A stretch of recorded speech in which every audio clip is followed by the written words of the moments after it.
Привет! Меня зовут Алексей Шанин. В одном из моих предыдущих сюжетов я рассказывал о влиянии длины удилища на качество твичинга и привел все длины удилищ в футах. И вот здесь на меня в комментариях очень многие набросились. И как это так? Мы живем в России, у нас принята метрическая система мер, а ты нам здесь рассказываешь про какие-то футы. И вот здесь я, если честно, напрягся, потому что международная система мер как раз таки подразумевает использование английской системы мер. И вот об этом хочу сегодня рассказать максимально подробно.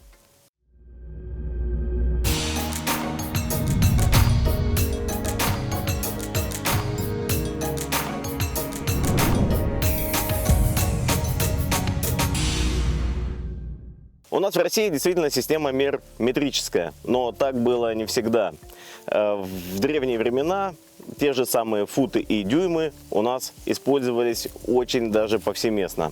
Но начиналось все с того, что людям нужно было каким-то образом отмерять длину, будь то кусок бревна или длина ноги недавно убиенного животного. Необходимо было прийти к какому-то общему пониманию, как измерить длину того или иного предмета. И не было ничего более простого, чем использовать подручные средства. Самое подручное средство, конечно же, палец.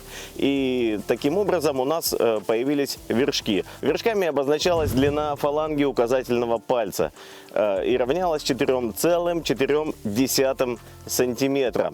В Европе тоже использовали такую же приблизительную систему, только там появились дюймы. И за основу взяли не фалангу указательного пальца, а большого пальца взрослого мужчины. И не длину, а ширину. А в XIV веке королевские власти Голландии уточнили, что дюйм – это 3 зерна колоса ячменя, приставленные концами друг к другу. Вот такая была интересная система измерения. Ну, конечно, эталон так себе, и он не мог выделяться абсолютной точностью, поэтому в XIX веке уже окончательно определились, что дюйм – это вот это число, которое вы видите сейчас на экране. Позднее его уже округлили до 2,54 сантиметра. И футы у нас в России тоже были. Футами измеряли длину ступни. У нас и у англичан эти футы были абсолютно одинаковыми. И это не ровно 30 сантиметров, а 30,48 сантиметров. Для простоты было округлено до 30,5 сантиметров. И сейчас фут как раз и принято обозначать как 30,5 сантиметра. 1 фут состоит из дюймов. И вот этих дюймов не 10, как многие могли бы подумать, а 12. 1 дюйм это 2,54 сантиметра, а фут уже 30,5 сантиметров. То есть в одном футе 12 дюймов. И вот это очень сильно накладывает свою сложность восприятия нами, людьми, привыкшим к метрической системе мер, английской системы мер. И тут ничего не поделаешь, это просто нужно запомнить, потому что международное рыболовное сообщество уже приняло за свой стандарт именно английскую систему мер. Наверняка вы обращали внимание на многие удилища, что там указана длина именно в футах. Либо, если не написаны футы напрямую, то есть косвенные их свидетельства. Например, которое зашифровано в коде удилища. Может быть написано число 702, где 7 и 0 следует считать как 7 футов 0 дюймов. То есть 7 футов ровно. И это будет равняться 2 метрам 13 сантиметрам. Причем такие обозначения встречаются не только на японских или американских сериях удилищ, которые предназначены для их рынков, но и в Европе это тоже применяется массово. Хотя, казалось бы, такая же точно используется метрическая система мер, как и у нас. Но, например, Pontoon 21 выпускал 2 интересные серии удилищ. Одна называлась Seven and Half, которая обозначалась как как 7 футов 6 дюймов и 7-11, 7 футов 11 дюймов. Примечательно то, что в этих сериях удилища были одинаковой длины и имели в разных моделях отличные друг от друга параметры. И это, в свою очередь, давало абсолютно разный функционал удилищам. В одной длине были удилища и для твичинга, и для всего подряд, можно сказать, многофункциональные удилища, и чисто джиговые. Хочу заметить, что название 7.5 очень красиво звучит. 7,5.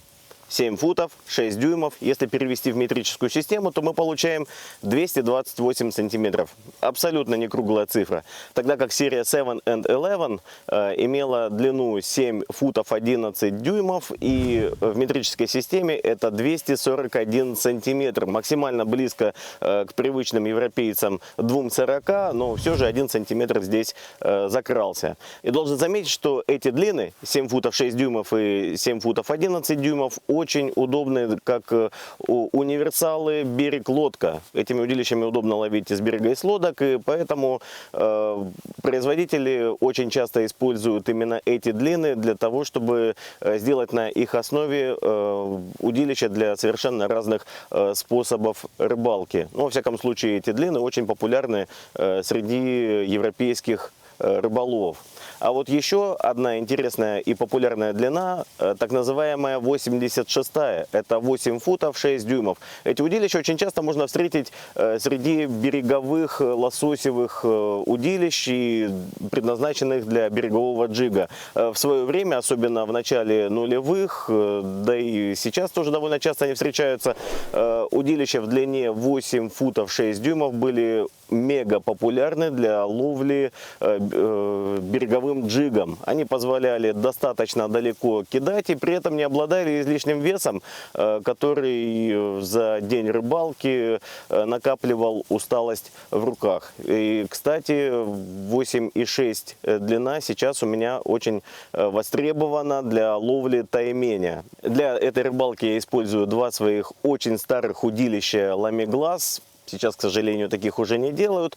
Серии Esprit, вообще очень старая серия, я думаю, что только рыболовы-старожилы ее помнят. Она выпускалась в конце 90-х, начале 2000-х годов.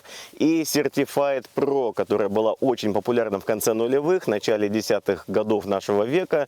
К сожалению, найти сейчас в новом состоянии их тоже не представляется возможным, только если где-то на барахолочках поискать. Так вот, что интересно, по физическим параметрам эти удилища пока, увы, никто не перекрыл. И специфические спиннинги именно с таким набором характеристик сейчас встретить получается крайне редко. Во всяком случае, я гоняюсь за такими удилищами, потому что каждый год летаю в тайгу ловить таймени, но встречаю их, увы, нечасто. Ну, собственно, это я немножечко отвлекся. Итак, что мы имеем в голом остатке? А имеем мы здесь вполне конкретную традицию рыболовных производителей, которые используют для обозначения длин своих удилищ английскую систему мер.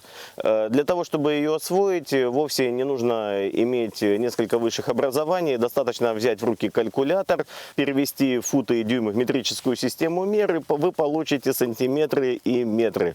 Так, я думаю, что вам будет первое время понятнее, но позже, и я сам через это проходил, вы откажетесь от восприятия длины удилищ в метрической системе, потому что все обозначают именно в английской системе мер длины, и вы очень быстро к ним приспособитесь, поймете, что это удобно, потому что единый стандарт первоисточника всегда воспринимается наиболее адекватно и понятно.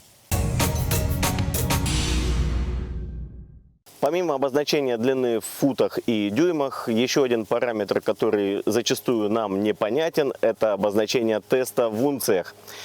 Конечно, в последнее время все чаще даже на японских и американских удилищах можно встретить как минимум дублирующую надпись теста в граммах, но все-таки такие ортодоксальные фирмы, как тот же Сент-Крой, ориентированные в первую очередь для производства удилищ на внутренний американский рынок, они ставят тест в унциях. Американцам это понятно, потому что это система мер, которая здорово прижилась в их стране, а нам все это довольно-таки сложно. И здесь очень часто возникает путаница при переводе унций в граммы и наоборот граммов в унцию. Даже у некоторых фирм, которые производят приманки и которые указывают на упаковке вес своих изделий и в граммах, и в унциях, возникают неточности при переводе веса из одной системы мер в другую. Такая путаница возникает из-за того, что унция делится на дроби, а дроби не всегда получается корректно перевести в граммы, потому что не получается именно ровная цифра. А писать граммы с целой кучей цифр после запятой как-то не принято, и поэтому часто можно встретить некоторые расхождения в обозначении веса. Впрочем, многие фирмы не заморачиваются с переводом весов из унций в граммы. Например, знаменитый Кастмастер фирмы Acme, вес которого был 3/8 унции, перевели в граммы с применением обыкновенного округления до большей цифры. И у них в итоге получилось не 10,5 граммов, которым равняется 3/8 унции, а 11 граммов. Но есть обратный пример. Компания Megabass сейчас в своем каталоге обозначает вес приманок в унциях, хотя было так не всегда. Приманки для американского рынка обозначали в понятных для них унциях, для японского рынка в граммах. Но когда кинулись переводить граммы в унции, то увидели несоответствие одного другому. Просто невозможно граммы, точные граммы перевести в унции с указанием точного веса, поскольку получается очень сложная длинная дробь. И они ограничились приблизительным обозначением, переведя обозначение веса всех своих приманок в унции. А вот Duo решила обозначать вес приманок на упаковке, что называется, и вашим, и нашим. Есть вес в граммах и есть вес в унциях. Например, Realist Jerkbait 130 обозначен как 3/4 унции, тогда как в граммах обозначен не 21 грамм, как это должно быть, если перевести 3/4 унции в граммы, а 22 грамма. Опять-таки есть несоответствие, ну да ладно, это не так страшно, все равно истина где-то рядом. Однако унцию придумали не англичане и вовсе не американцы, это наследие Древнего Рима. Обозначает унция 1/12 часть. И действительно, 12 унций – это либра. То, что мы сейчас привыкли называть 1 фунт. Долгая история о том, как к этому все пришло, вы можете без проблем найти через поисковик всю историю появления фунта. Для нас вся эта история не важна. Самое главное, что в современном мире фунт приравняли к 450 граммам. И это нужно запомнить, потому что фунты на самом деле тоже широко используются у нас, у рыболовов. Ими обозначают тест удилища по леске или шнуру. Наверняка вы обращали внимание, что на спиннингах помимо длины и теста по приманке есть еще и такой параметр, как тест по леске. И вот именно он обозначается в фунтах. Почему именно в фунтах? Да так проще обозначить тест лески, которую можно использовать в применении с тем или иным удилищем. Например, если вы увидите на удилище надпись Line 1530 LB, то есть либров, это значит, что рекомендуется использовать леску в паре с этим удилищем от 15 до 30 фунтов. И здесь либра и фунт, между ними нужно оставить знак равенства, потому что либра – это, можно сказать, сленговое обозначение фунта в данном конкретном случае. Ну а теперь давайте подведем итог. Вам нужно запомнить всего 4 параметра: дюйм, фут, фунт и унция. Когда вы сумеете выучить и запомнить эти несложные единицы измерения, то те параметры, которые указываются на бланках ваших удилищ, сможете читать и понимать быстро и очень просто.